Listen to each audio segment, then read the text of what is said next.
to kids' tales and tunes. Kiko and the Magical Backpack. Once upon a time, in a bright and busy little town, lived a little boy named Kiko. He could spend whole afternoons just gazing out his window, dreaming the most marvelous, magical things. He imagined rivers that flowed with chocolate milk, trees that grew lollipops instead of leaves. But more than anything, Kiko wished for something simple, just wanted all the cool toys and tasty snacks his friends seemed to have.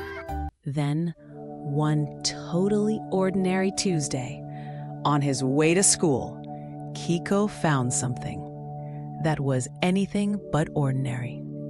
It was a backpack, plain and gray, just sitting by the side of the road.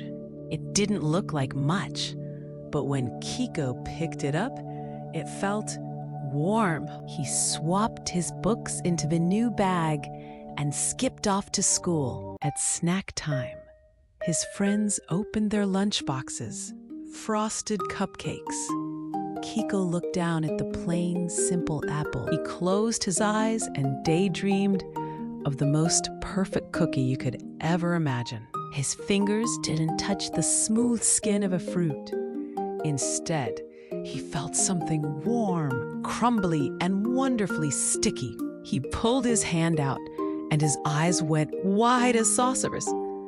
In his hand was the exact cookie he had just imagined. The school was over. He raced home, bursting with excitement to test the backpack's powers. He thought about the sleek red toy race car he'd seen in a store window last week. His fingers wrapped around the cool, brand new toy car, sitting perfectly in a shiny box.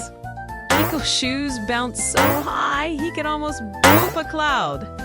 He wished for a small river of chocolate milk to flow. In an instant, a bubbling, creamy brown river appeared. Why don't squirrels use cell phones? Because they're always nuts. But as he sat there, surrounded by all his new stuff, he felt a little strange. The next day, Kiko took his backpack to the park. He saw his two best friends, Maya and Leo, standing under the big oak tree. Her beautiful rainbow-colored kite was tangled way up in the branches, completely out of reach. Kiko watched them, his hand resting on the warm fabric of his backpack. The thought made his stomach feel all tight and nervous. He decided he couldn't risk it. He just sat in his room, surrounded by the most amazing toys a kid could ever want. But he felt completely lonely. A few days later, the whole town was buzzing. It was time for the annual town fair. Disaster struck. Leo's dad tripped, and the cake went flying, landing on the ground. Leo just stared at the ruined cake, and his big, silent tears appeared in his eyes. And in that moment, something just clicked. The real magic wasn't in getting things. Maybe, just maybe, it was in giving. He took a deep breath, swung the backpack to his front, and unzipped it. He imagined the most spectacular, most wonderful cake in the entire world. He pulled out a cake so magnificent, it made everyone gasp. It was even better than the cake he had imagined. Huge smile spread across Kiko's face. A real, genuine smile. It's a magical backpack, he said. Kiko used his wishes to bring joy to everyone. The real magic wasn't in getting, it was in giving.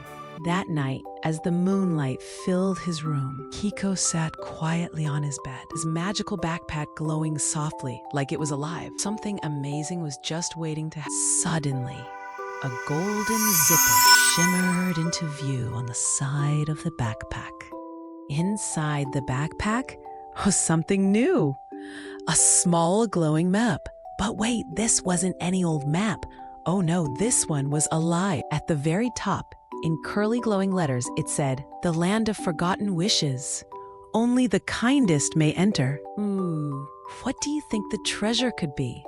A mountain of candy? A golden castle? Or maybe something even better? Because true magic lives in kindness, curiosity, and the courage to believe in your dream.